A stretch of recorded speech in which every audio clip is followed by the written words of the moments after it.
So we go from religion to banking. Very good morning. 3 years ago, the colleagues of the business development department got a phone call from our CEO asking what our bank is doing with innovative startup and scale-up companies.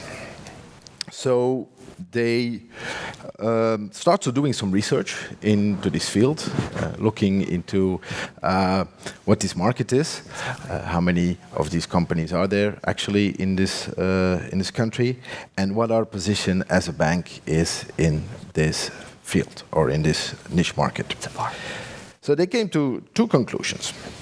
The first conclusion was that, and we are talking about 2013, that there were a large or an increasing number of innovative tech startup companies in this country. There was something really going or moving in the Kingdom of Belgium in this field. So this was the good news.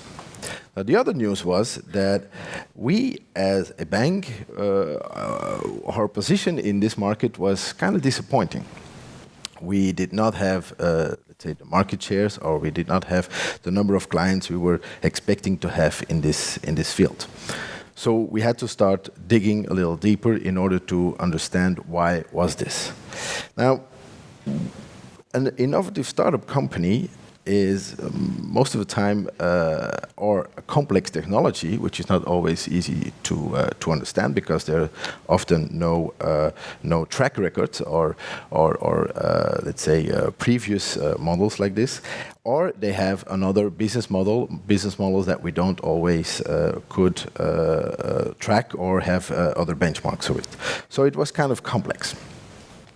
Another thing was that it's in our DNA as bankers to provide our clients with credit facilities. Now, an innovative startup company is not the most obvious company to give credit to.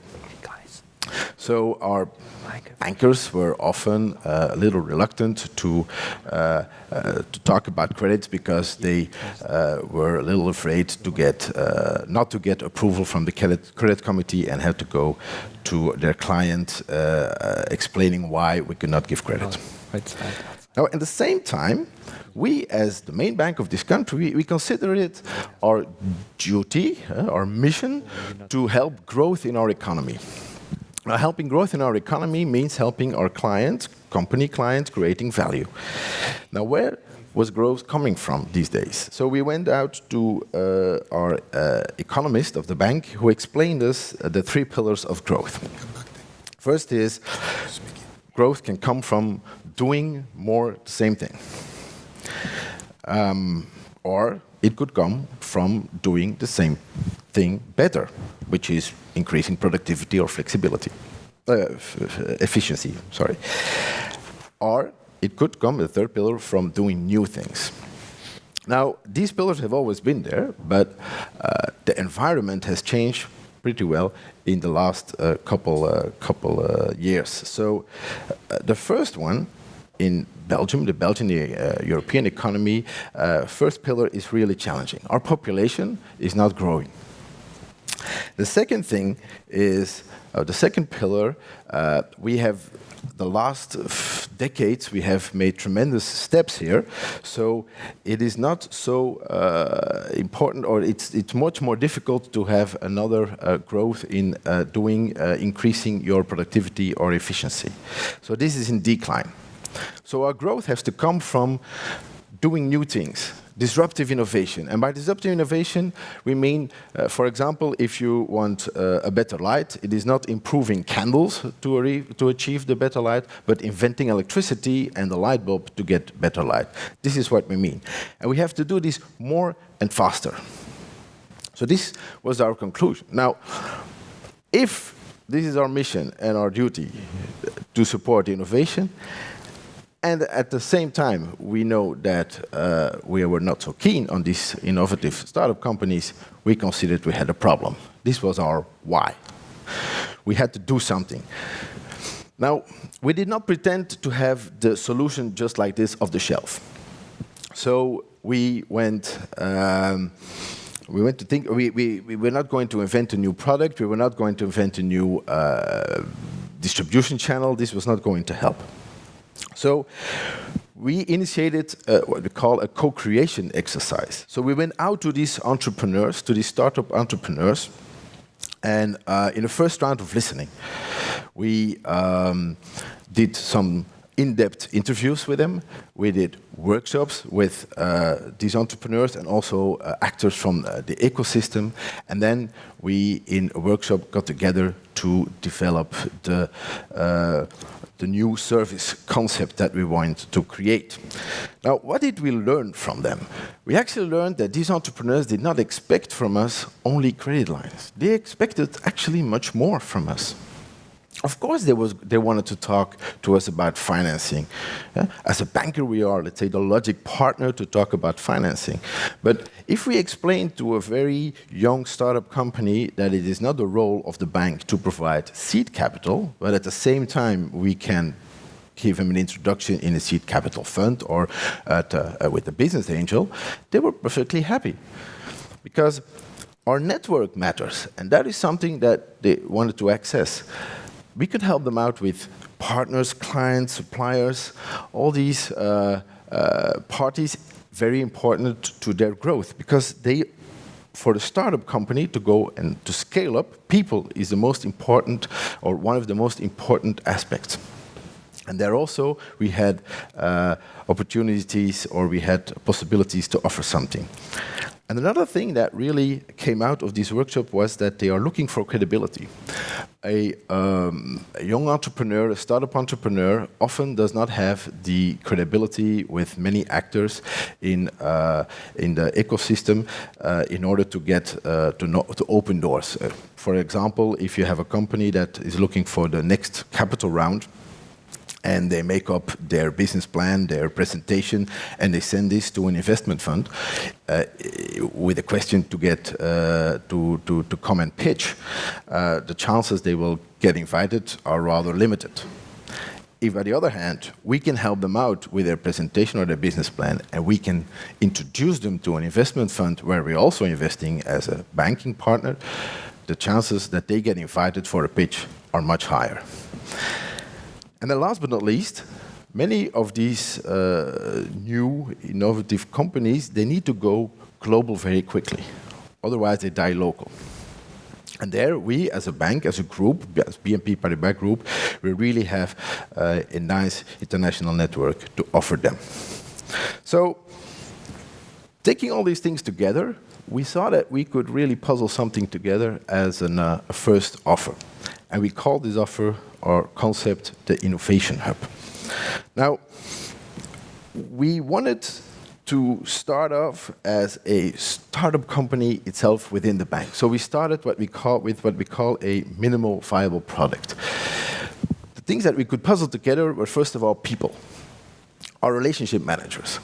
So we formed teams, and we gave them a training, an intense training in what a startup company is, what is new concept, new business models, new technologies, what about IP, what about many other things. So we gave them a real good training so they could be the first challenging partner of these type of companies. And then we also looked at our banking product and services. We were not going to invent new products, but for some of the products, we wanted to lower the threshold so that a small company that wants to go and scale up, at that time does not have the biggest sales, could profit from services that we actually offer to bigger companies, because we really wanted to support their scaling. And then we give them access to our network, our domestic and our international network. And this was the first phase. So in the second phase, we increased especially this network, because we thought our idea is really that this offer is a collaborative offer.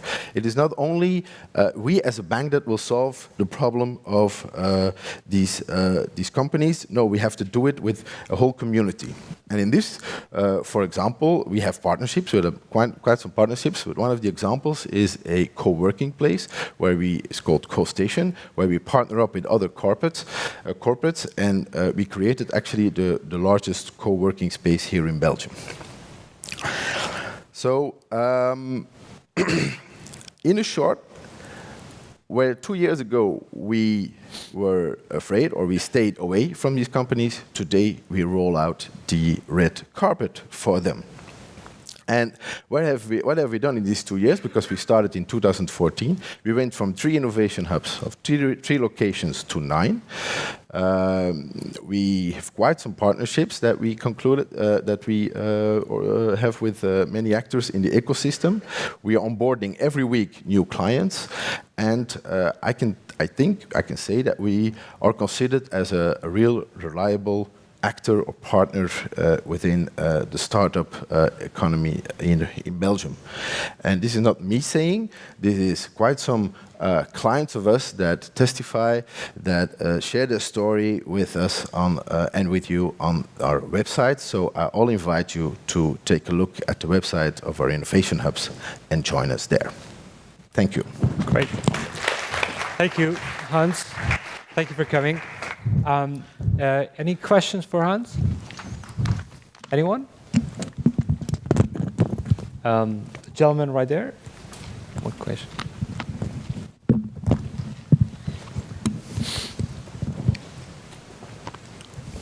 Hi. I'd just like to ask in terms of innovation, because the banks like yourself and HSBC and other big banks access to large capital, and in terms of the key area of innovation for me is in terms of sustainability. And the guy that spoke before you was speaking about religions. In the last 12 months, the 2 major religions, Islam and Christianity, have divested hundreds of billions of pounds from fossil fuels. Where is a bank like yourself innovating to do the same and follow the lead of the guy, not the guy, but of the Christianity and Islam? Thank you. Well, this is a pretty tough question. So if I understand well, why do we invest in sustainability? Yeah. Well, the concept of Innovation Hub is supporting innovation in our economy, supporting innovative companies. Of course, we have our policies, and we don't partner up or have anybody as a client. There we have our rules. Next to that, we have our own innovation as a bank. We also innovate, which is another track than innovation hubs. And then, in terms of sustainability, we also have a social responsible offering for investments. We have quite some offers to people that want to invest that are social and sustainable. I also think that the group has, in terms of with the COP21 in Paris, afterwards made a decision to invest more in sustainable energy. These are, I don't know the amounts exactly, but it is a pretty big amounts they want to invest into that. So these are a whole kind of initiatives that we take as a group in order to support sustainable innovation. Great. Okay. Thank you. Thank you, Hans. Thank you, Hans. Do you have any more? Maybe yeah, Tammy. Yeah. Because I stayed in my time, right? Okay, good. Yes, that's what I know.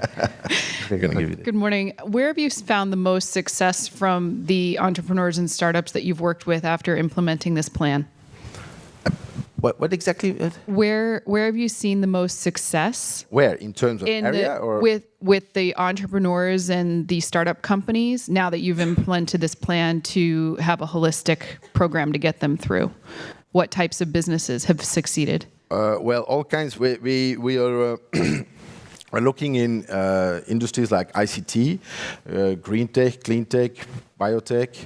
These are the industries that we are especially looking. But of course, this is startup companies in Belgium are in these fields, and they might differ from area to area. That's why we have the 9 locations, because they are close to our universities or to, for example, regions that have accelerator programs for startup companies. Yes. And that we want to be close to them and meet our clients there, actually. Yeah. Great. Okay. Hans, thank you very much. Thanks for coming. Thank you. Thank you, Hans.